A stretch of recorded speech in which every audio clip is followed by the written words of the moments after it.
Hello, everyone. It's nice to be back again, and I'm really excited to introduce our panels here. Both are my really good friends.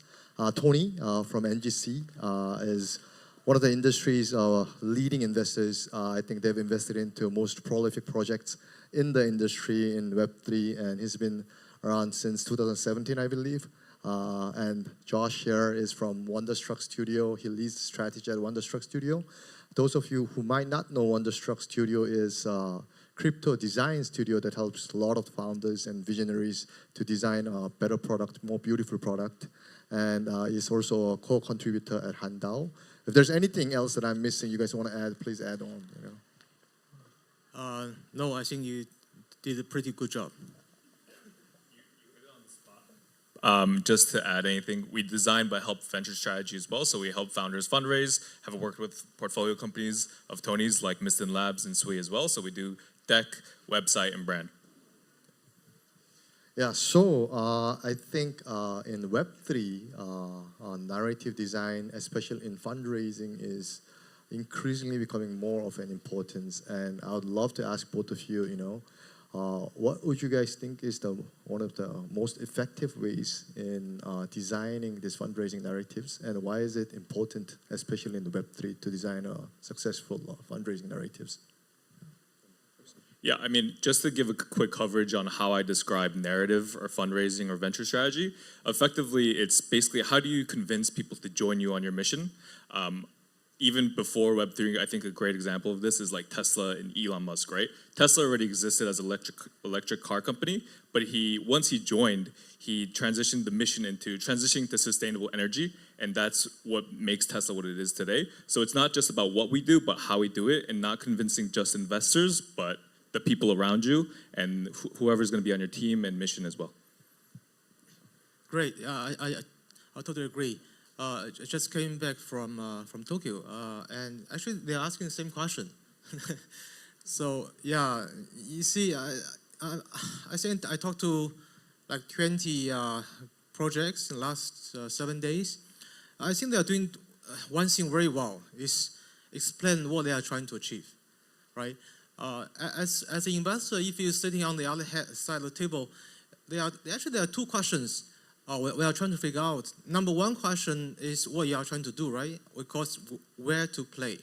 So where do you want to play, right? I mean, at which level? Are you doing infrastructure play? Are you doing gaming, NFT? So what are you playing? But more importantly, is another question is, well, there's another 20 business doing the same. How to win, right? So what's in it so that you can win the game? Let's say one example, right? I mean, there's a lot of let's say, what's popular nowadays? Let's say zero knowledge, right? You do zero knowledge. It's very good narratives, but let's say this layer zero, ZK Sync is doing ZK EVM compatible chains, and you are trying to do the same. So how do you win the game? If you don't answer that question, you don't even spend time to explain what you're trying to achieve, right?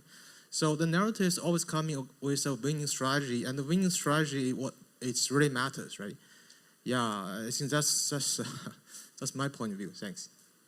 Yeah, just like Tony described, I think finding your winning strategy is like very, very important when you're designing a narrative. I think narrative, in a way, it's like Josh say, it's sort of bringing your thoughts into a design that's more accessible to a larger audience, I guess, in an easier manner. And I think I'd like to ask this to Josh actually. When you guys are working with the founders and project leaders, what are the sort of the key components and elements that you guys sort of incorporate into narrative design? Right. I mean, a lot of it is catching big waves, whether it's ZK, whatever is popular, but more than anything, it's what is your unique insight into the problem. So I think everyone, kind of wants a privacy-centric world where maybe you're solving the blockchain trilemma in a unique way, but why are you in the position to do that better than anyone else? Is it your technical knowledge? Is it because I have a personal issue with this? Or is it something unique that the investor can really attach to and say that I want to bet on this person, I want to join them on this mission, and I think that they're in the best position to solve this. I think what Tony said earlier about like localization strategy, especially in this like infrastructure Stargate bridge world, is pretty important as well. So like saying that I want to do X for Korea because localization is so important is also a really good strategy. Yeah. You want to add anything? Yeah, I totally agree. Localization is, I think, is getting much more important compared to 4 years ago. When last time I was speaking in Korea, it's 4 years ago, by the way. So it's at that point in time that it doesn't really matter because the infrastructure is not ready. I mean, even you want to localize, it couldn't be done. But nowadays it's ready now, right? So localization, super, let's say Korean friendly or some other country friendly is getting an edge. I think that's a very important factor to consider actually. Yes, I agree. I think they've brought in a very important topic here.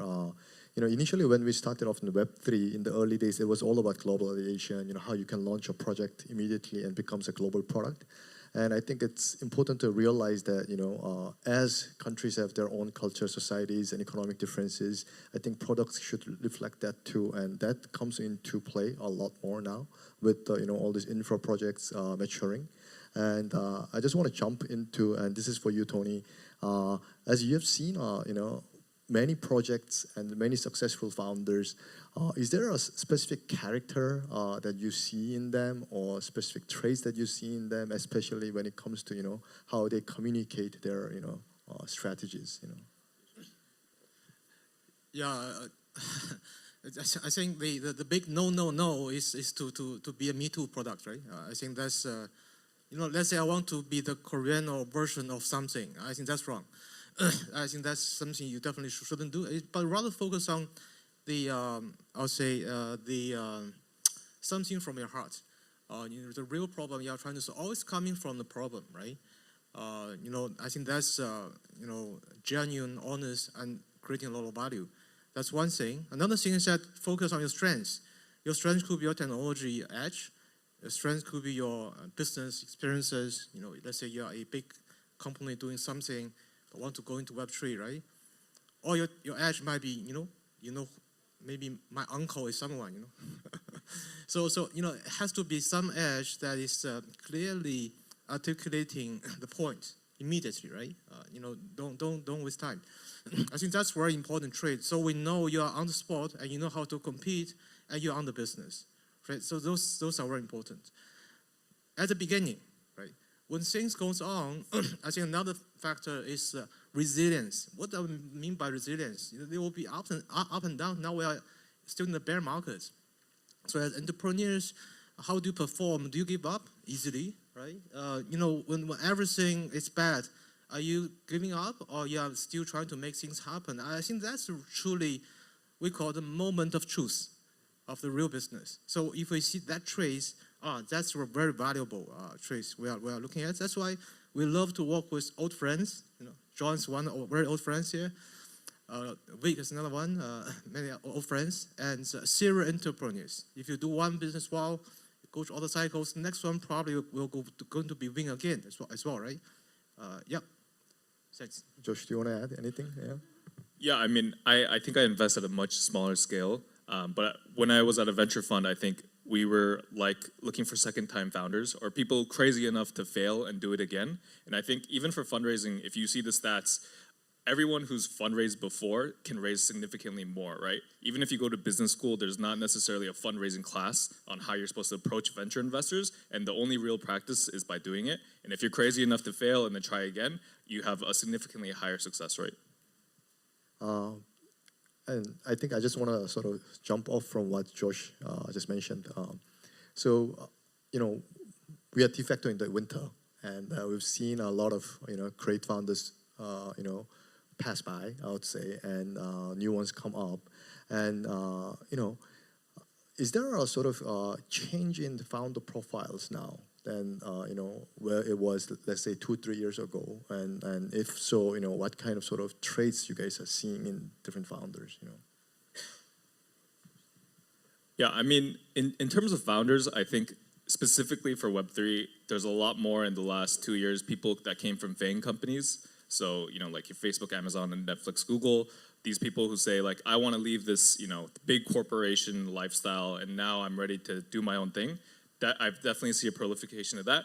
In terms of the Web3, like native, crypto native, whatever that means, there's a lot of like teenagers. And I think we're very welcoming, embracing of these like anon people who maybe don't have the typical profile of the previous people, but are consistently online. They love memes. They, you don't know their identity, but you just judge them on their Gitbook profile or their GitHub. Yes, the the entry barrier is getting lower and lower, even lower now with ChatGPT, right? So you will see a lot of people who have a business idea or some technology. Let's say some researchers from some university, in order for him to start a business before, right? It's this difficult, but now it's this difficult, right? So I think we see the speed of innovation is getting faster than before, and rate to success or to failure is fast as well. So we see a lot of iteration is happening. In many cases, it's not about money anymore because the barrier is so low, so you don't need much money, right, to do that.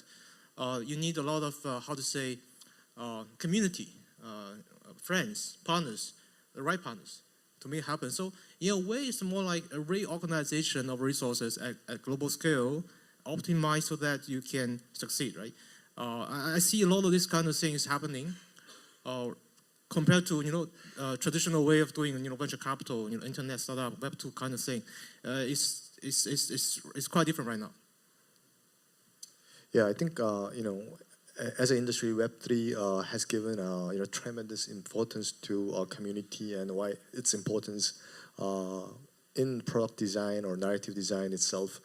But one question that comes into my mind is that do you guys think to build a successful product, so in order to win communities, is the narratives and storytelling or communication more important than technology?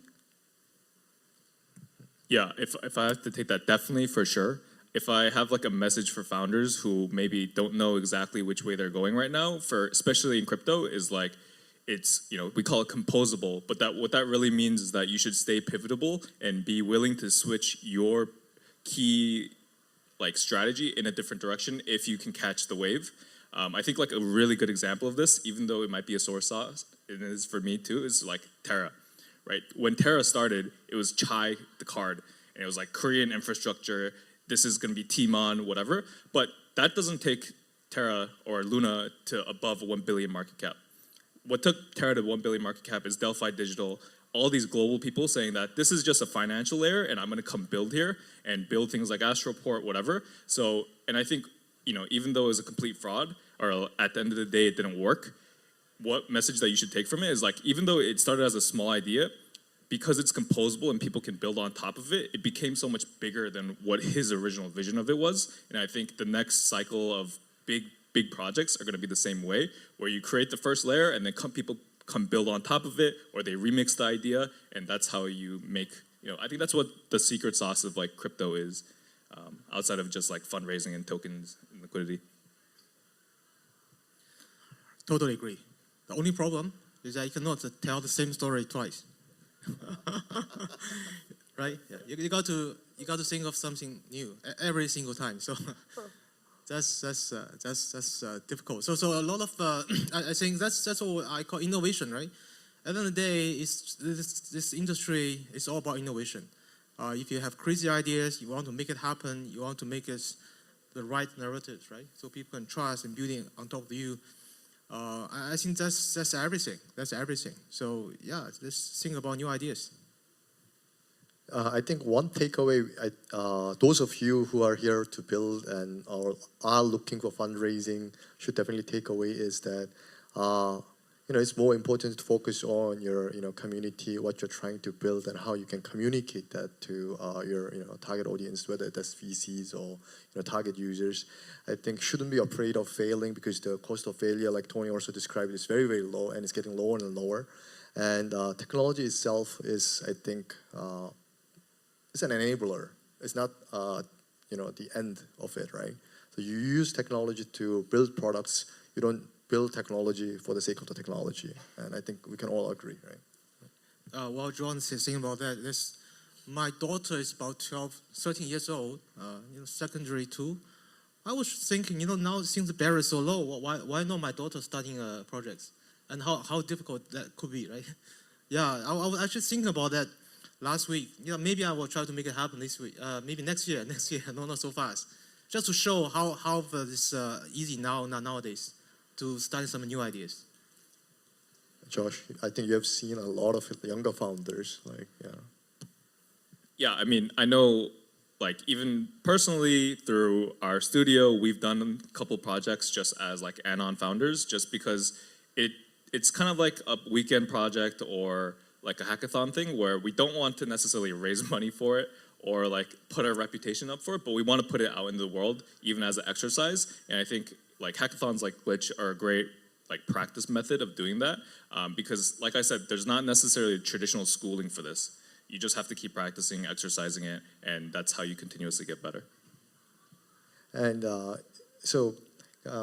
I think I just want to take a step back and sort of ask a question about narratives again. So do you think we should build narratives around the product, or we should build narratives first and then sort of build a product around that?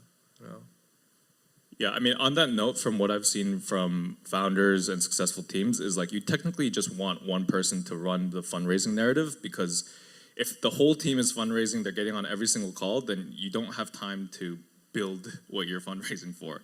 And that's why I really suggest having one person kind of lead out the whole process, whether that's an investor CRM or like actually taking on the meetings. There are founders who just have the ability to raise and that becomes the product, but if you're actually trying to build something that's like long-term sustainable, I recommend just having one person kind of lead the whole cycle, just fundraising side. Right. I think the answer is really yes and no. It really depends on what kind of projects we are talking about. I'll give you some examples, right? For, I would say, religious style projects. What do I mean by that? 5 years ago, Ethereum is religious. If you don't trust them, you will never build them, right? And till today, it's becoming a lot of products, so DeFi, TVL is, right? But at that point in time, it's narratives. It's been pivoting so many times, right?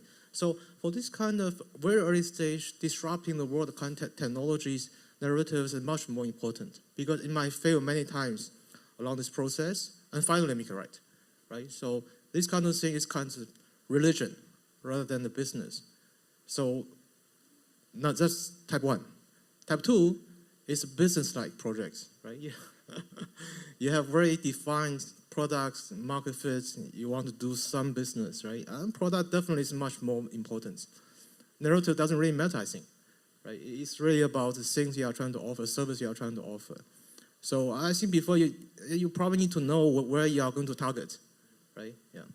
And just to add to that, I think your product metrics can be a huge part of your narrative as well. So if the product team is doing really well, saying that we have X amount of users, we have X amount of signups, that's probably going to be a huge part of the narrative as well, that we have actual traction compared to our competitors. And I think that's a much better way to focus on, instead of having the whole team trying to fundraise together. Yeah, I totally agree on that, and I think it really depends on what you're trying to build and what kind of business you're trying to do, just like Tony described. And I completely agree with Josh also that like fundraising and narrative design should be dedicated to a specific person to lead that, because sometimes multiple narratives can be very confusing to audience, right? Like you can't have like too many writers writing the same script, right? So yeah. And I think many of the folks out here are very curious about what might be the next new trend in the narratives, or what they should be looking for when they're trying to build, right? So if you guys have any thoughts on that, yeah, please share. Yeah, I'm sure Tony has a lot of good insights in terms of new founders, but I am constantly hearing a lot of AI-related things. I think what he mentioned about the layer 0 composability narrative is also huge, whether that's in monolithic chains or EVM chains. in addition to that, I think like if I had to recommend anything, like localization is probably a really good key for if you wanted to raise in Korea. So say like, Amazon's not in Korea, it's Coupang because regulations or whatever, I'm gonna be the Coupang version of X. And I think that actually is, like, I'm seeing that more in India, I'm seeing that more here, I'm seeing that in Japan. So like localization is definitely a trend or narrative that I'm seeing. Let me think. I think definitely AI is number one thing, right, globally. So I think, but yes, it's such a big word. I don't know, how it can be, it's just too open. So I think you probably need to fine-tune a bit, right? Whether you're focusing on data, you're focusing on the governance, security, whatever. So I think that's a big thing. It will last for another maybe decades. I think another thing I think Vitalik has been always advocating this for the last 12 months, right? It's zero knowledge. Zero knowledge is more than layer 2. This roll up, right? Layer 2 is actually a very tiny application of zero knowledge. Zero knowledge can be used for many other things, including privacy, right? Including KYC, including settlements. So I think there's unlimited use cases for zero knowledge. So that narrative, I think, will last long as well. Then this real world asset, right? It's getting more interesting because regulations. You see what's happening in Hong Kong. I see in Korea as well, right? Many countries Europe have this MiCA license. So the governments, they want to having some real world assets, right? Tokenized and trading. So it's going to happen. Sooner or later, it's going to happen. And trust me, if one government roll out, all the other countries will just follow. It's the same as formal. So once it rolls, it's going to be very fast. So real world assets it could be another narrative as well. Typical things like artworks. I don't know. Maybe equity, whatever, right? Yeah. Yeah, if I can add, one more thing in Korea that I've been seeing a lot more is like gaming within the next year, before end of year. Intellex is NeoWiz's blockchain, Polygon, SuperNet, that's going to come out to market. So is MapleStory from Nexon. So I think there's a bunch of stuff that's coming out within this year that was supposed to bring 1 million users into crypto, and I think before the end of the year that should be still a pretty compelling narrative.